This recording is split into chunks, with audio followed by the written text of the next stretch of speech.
दोस्तों इस वीडियो के माध्यम से हम संध्या टेक्नोलॉजी के ऊपर details fundamental and technical analysis करने जा रहे हैं। अगर हम संध्या टेक्नोलॉजी का ओवरऑल मूवमेंट को देखेंगे तो देखो कुछ महीना के अंदर 700 लेवल के आसपास जो स्टॉक प्राइस था, ये देखो लगभग 50% के आसपास इस पे डिक्लाइन देखने के लिए मिला है। तो इतना बड़ा डिक्लाइन इस पे क्यों आया है, उसके बारे में डिटेल्स फंडामेंटल और टेक्निकल एनालिसिस करने जा रहे हैं। फंडामेंटल एनालिसिस के लिए मैंने स्क्रीनर साइट के अंदर ये ओपन करके रखा है। देखो stock both BSE and NSE दोनों के अंदर लिस्ट है। स्टॉक का जो मार्केट कैपिटलाइजेशन है 2416 करोड़ के आसपास है। जनरली 5000 करोड़ से जो कंपनी का मार्केट कैपिटलाइजेशन लेस होता है तो वो बेसिकली स्मॉल कैप कंपनी होते हैं। तो कंपनी एक स्मॉल कैप रेंज के अंदर आ रहा है।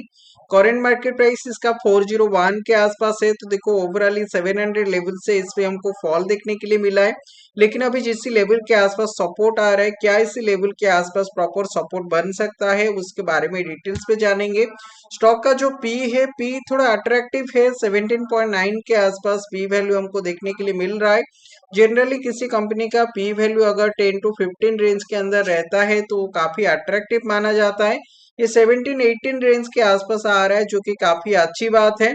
और इसी लेवल के आसपास पेग रेशियो जो है 6.15 के आसपास पेग रेशियो देखने के लिए मिल रहा है। तो इसी लेवल के आसपास अगर देखेंगे पेग रेशियो थोड़ा सा खराब इसी लेवल के आसपास हमको देखने के लिए मिल रहा है। क्योंकि देखो peg ratio generally 0 to 1 range के अंदर अगर रहेगा वो फंडामेंटली स्ट्रॉन्ग कंपनी माना जाता है। 1 to 2 रेंज के अंदर अगर पेग रेशियो आता है वो फंडामेंटली ओके ओके टाइप का कंपनी माना जाता है। अगर 2 से ज्यादा हो जाता है पेग रेशियो या अगर नेगेटिव बन जाता है तो फिर वो फंडामेंटली वो कंपनी उतना सही परफॉर्मेंस नहीं कर रहा है। तो चलिए डिटेल्स उसका कैसे क्या रिजल्ट आ रहा है उसके बारे में एक बार जानेंगे। और इसी लेवल के आसपास देखो जो जी फैक्टर है, जी फैक्टर 6 के आसपास देखने के लिए मिल रहा है, जो कि काफी अच्छी बात है। क्योंकि देखो जिस कंपनी का जी फैक्टर 4 से ऊपर होता है, जनरली जी फैक्टर जो हम कैलकुलेट करते हैं 0 to 10 रेंज के अंदर जी फैक्टर हम कैलकुलेट करते हैं। लेकिन 4 या 4 से अगर ज्यादा जी फैक्टर हमको देखने के लिए मिलता है तो फिर एक अच्छी बात होता है। और आगे आने वाले दिनों पे उसका ग्रोथ काफी ज्यादा होता है। और इस पे प्रोमोटर होल्डिंग भी 70% के ऊपर है, जो कि अच्छी बात है। तो चलिए उसका रिजल्ट के बारे में जानते हैं। देखो उसका अगर हम क्वार्टरली रिजल्ट देखेंगे, रिजल्ट देखने से पहले मैं एक बार उसका कॉम्पिटिटर आपके साथ शेयर कर देता हूँ। तो देखो कंपनी का जो कॉम्पिटिटर है इस लेवल के आसपास बोस है, एक्साइड इंडस्ट्री है, मदरसन वायरिंग है। तो देखो ये पेग रेशियो के हिसाब से अगर हम उसका कॉम्पिटिटर को देखेंगे तो कंपनी उतना पेग रेशियो के हिसाब से सही इसी लेवल के आसपास देखने के लिए नहीं मिल रहा है। क्योंकि देखो पेग रेशियो के हिसाब से जो सबसे अच्छा पेग रेशियो उसका कॉम्पिटिटर के अंदर हमको देखने के लिए मिल रहा है, ये सांबर्द मोटे, जो कि 1.83 लेवल के आसपास पेग रेशियो देखने के लिए मिल रहा है। बाकी सबका पेग रेशियो जो है उतना सही इस पे देखने के लिए नहीं मिल रहा है। तो चलिए उसका क्वार्टरली रिजल्ट पहले देख लेते हैं। देखो जो क्वार्टरली रिजल्ट इस पे हमको देखने के लिए मिल रहा है, ऑपरेटिंग प्रॉफिट जो है, ऑपरेटिंग प्रॉफिट ठीक ठाक आ रहा है इसी लेवल के आसपास। ऑपरेटिंग प्रॉफिट को मैंने सिलेक्ट कर रहा हूँ। ऑपरेटिंग प्रॉफिट कैसे कैलकुलेट किया जाता है, जो सेल्स आ रहा है सेल्स से जब हम एक्सपेंसेस को माइनस कर देते हैं ऑपरेटिंग प्रॉफिट निकलता है। तो देखो जो ऑपरेटिंग प्रॉफिट है, ऑपरेटिंग प्रॉफिट लगभग दिसंबर 2023 के बाद देखोगे ये ऑलमोस्ट सेम सेम आ रहा है। 89 करोड़, 98 करोड़, फिर 86 करोड़, 99 करोड़, 95 करोड़। तो जो ऑपरेटिंग प्रॉफिट है वो लगभग बैलेंस ऑपरेटिंग प्रॉफिट हमको देखने के लिए मिल रहा है। और ऑपरेटिंग प्रॉफिट अगर सेम सेम टाइप का आएगा उसका मतलब ये है कि जो सेल्स है, सेल्स उसका ग्रोथ है, लेकिन थोड़ा बहुत ग्रोथ उस लेवल के आसपास सेल्स में देखने के लिए मिल रहा है। क्योंकि अगर ऑपरेटिंग प्रॉफिट ज्यादा होता है हर साल, अगर ऑपरेटिंग प्रॉफिट या हर क्वार्टर पे अगर ऑपरेटिंग प्रॉफिट बढ़ता है तो फिर उसका मतलब ये है कि डायरेक्ट उसका सेल्स बढ़ रहा है। तो अभी सेल्स उतना नहीं बढ़ रहा है, ओके ओके टाइप का जैसे सेल पहले भी आ रहा था। अभी 3-4 क्वार्टर पे ऐसे ही सेल हमको देखने के लिए मिल रहा है। और इसी लेवल के आसपास अगर हम उसका नेट प्रॉफिट को देखेंगे तो देखो जो नेट प्रॉफिट है, नेट प्रॉफिट पे उतना कुछ बढ़ोतरी देखने के लिए नहीं मिल रहा है। एक क्वार्टर से नेट प्रॉफिट थोड़ा नीचे आ गया है, 40 करोड़ से नेट प्रॉफिट नीचे आके 30 करोड़ के आसपास आ गया है। तो ये लेवल के आसपास एक बड़ा सेटबैक हमको देखने के लिए मिला है। क्योंकि 25% डायरेक्ट प्रॉफिट इसी लेवल के आसपास कम हुआ है, उसका इम्पैक्ट भी हमको चार्ट के ऊपर देखने के लिए मिल रहा है। तो देखो स्टॉक वैल्यू जो है ये लगभग 50% स्टॉक वैल्यू ये नीचे की तरफ हमको ये देखने के लिए मिलेगा। तो बहुत बड़ा सेटबैक ये स्टॉक वैल्यू को नीचे की तरफ लेके आ गया है। अगर हम ईयरली बेसिस पे देखेंगे तो देखो ईयरली बेसिस पे जो नेट प्रॉफिट है, नेट प्रॉफिट पे थोड़ा सा बढ़ोतरी हमको देखने के लिए मिल रहा है और ये लेवल के आसपास हम जो एक्सपेक्ट कर रहे हैं ये मार्च 2025 के अंदर जो रिटर्न आने वाला है वो 135 करोड़ के आसपास हम एक्सपेक्ट कर रहे हैं। इसी लेवल के आसपास 135 मेंशन किया गया है। तो 110 करोड़ से डायरेक्ट 135 करोड़ के आसपास अगर ये बढ़ोतरी हमको देखने के लिए मिलेगा, मतलब इसी लेवल के आसपास 20% का बढ़ोतरी है, तो ये प्राइस के अंदर उसका इम्पैक्ट हमको देखने के लिए मिलेगा। तो आगे आने वाले दिनों में ये जो प्राइस इसी लेवल के आसपास दिख रहा है, इसी लेवल से मिनिमम 20% देखो अगर प्रॉफिट पे बढ़ोतरी देखने के लिए मिल रहा है तो ये लेवल के आसपास आप एक्सपेक्ट कर सकते हो कि जो प्राइस है, प्राइस पे मिनिमम 30 to 40% का बढ़ोतरी इस पे देखने के लिए मिलना चाहिए। तो मैं इसी लेवल के आसपास मैं कैलकुलेट करके आपको डिटेल्स पे बताऊंगा। अभी फंडामेंटली प्रॉपर उसको चेक कर लेते हैं।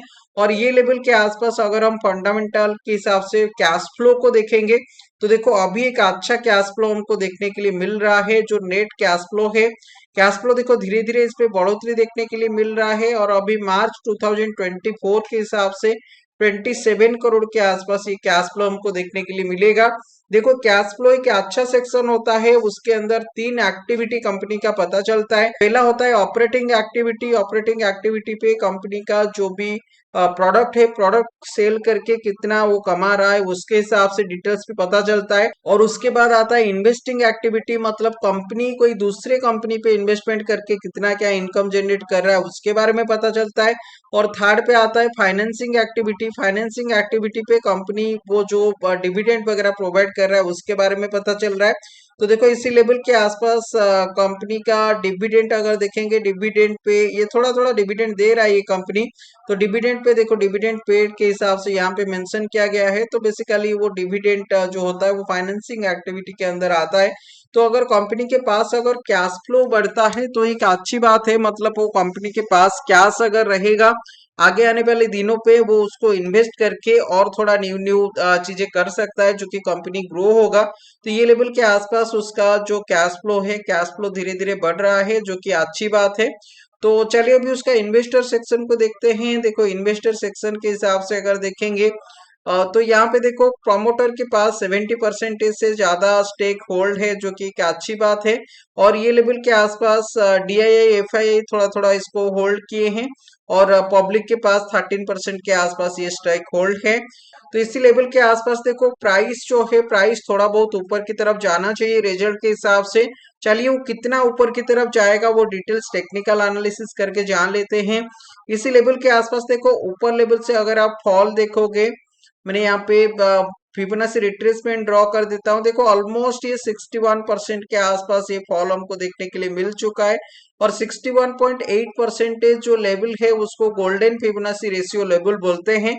गोल्डन फिबोनाची रेशियो का लेवल ये होता है जनरली ऊपर लेवल से अगर स्टॉक के अंदर फॉल देखने के लिए मिलता है, गोल्डन फिबोनाची रेशियो का लेवल आने के बाद उसी लेवल से फिर धीरे धीरे पॉजिटिव डायरेक्शन पे मूवमेंट हमको देखने के लिए मिल जाता है। तो ये एक अच्छी चीजें है, इसी लेवल के आसपास आने के बाद स्टॉक के अंदर सपोर्ट देखने के लिए मिल रहा है। और ये लेवल के आसपास आप देखोगे पहले इसी लेवल के आसपास स्टॉक एक बॉटम फॉर्म किया था। तो जनरली इसी लेवल के आसपास एक डबल बॉटम हमको देखने के लिए मिल रहा है। और डबल बॉटम लेवल के आसपास स्टॉक आने के बाद जनरली बाइंग पैटर्न हमको देखने के लिए मिलना चाहिए। और बाइंग पैटर्न इसी लेवल के आसपास बन रहा है। ये डबल कैंडलस्टिक पैटर्न के हिसाब से जो पैटर्न फॉर्म कर रहा है इसको हम बुलिश हरामी पैटर्न बोलते हैं। और बेसिकली बाइंग पैटर्न क्या क्या है, आप कितना बाइंग पैटर्न जानते हो मुझे एक बार कमेंट सेक्शन पे जरूर बताइएगा। हमारा अलग अलग टाइप का बाइंग पैटर्न है जो कि bullish harami pattern, bullish engulfing pattern, bullish piercing pattern, single candlestick pattern के हिसाब से हैमर पैटर्न आ रहा है, ड्रैगन फ्लाई दोजी पैटर्न आ रहा है, लॉन्ग लेग दोजी पैटर्न आ रहा है, उसके साथ स्पिनिंग टॉप पैटर्न आ रहा है। और ट्रिपल कैंडलस्टिक पैटर्न के हिसाब से बुलिश मॉर्निंग स्टार पैटर्न देखने के लिए मिलता है, थ्री व्हाइट सोल्जर पैटर्न देखने के लिए मिलता है। तो काफी सारे पैटर्न हैं। तो अगर वो डबल बॉटम लेवल के आसपास आने के बाद ऐसे पैटर्न फॉर्म करता है तो फिर स्टॉक वैल्यू उसी लेवल से पॉजिटिव डायरेक्शन पे मोमेंटम दिखाएगा। तो देखो पहला जो टारगेट है, पहला टारगेट इसी 500 लेवल के आसपास रहेगा, क्योंकि ये लेवल के आसपास ये एक साइकोलॉजिकल लेवल है और 38.2% का लेवल भी है। तो ये लेवल के आसपास में एक बार प्रोजेक्शन ड्रॉ करके आपको बता रहा हूँ कि प्रोजेक्शन के हिसाब से कितना टारगेट हमको लेके जाना चाहिए। तो देखो प्रोजेक्शन के हिसाब से जो पहला टारगेट इसी लेवल के आसपास बन रहा है ये 630 लेवल के आसपास, तो 61.8% जो टारगेट आ रहा है ये 630 लेवल के आसपास ये टारगेट बन रहा है। और जो सेकेंड टारगेट है 800 लेवल के आसपास, ये सेकेंड टारगेट हमको देखने के लिए मिल रहा है, जो कि 100% का टारगेट बन रहा है। और ये लेवल के आसपास देखो अभी प्राइस अराउंड 400 के आसपास काम कर रहा है। तो अगर इसी लेवल से फॉल देखने के लिए मिलता है 329 से नीचे, अगर स्टॉक 1 से 2 हफ्ता अगर सस्टेन करेगा, तो ये जो भी पोजीशन आप लिए होगे पोजीशन को एग्जिट करके आपको वेट करना पड़ेगा फिर better movement, better upside movement के लिए। तो ये लेवल के आसपास देखो एक अपॉर्चुनिटी बन रहा है, एक छोटा सा रिस्क अगर आप ले सकते हो। तो इसी लेवल के आसपास पहला टारगेट 630 बन रहा है और सेकेंड टारगेट जो है वो 800 लेवल के आसपास बन रहा है। और ये जो हम टारगेट लेके जा रहे हैं 2 से 3 साल का टारगेट इसी लेवल के आसपास लेके जा रहे हैं। तो देखो मैंने यहाँ पे proper fundamental and technical analysis करके मेरा राय आप लोगों के साथ शेयर कर रहा हूँ। इस पे कोई भी पोजीशन वगैरह बनाने से पहले आप आपके फाइनेंशियल एडवाइजर का सलाह जरूर लीजिएगा।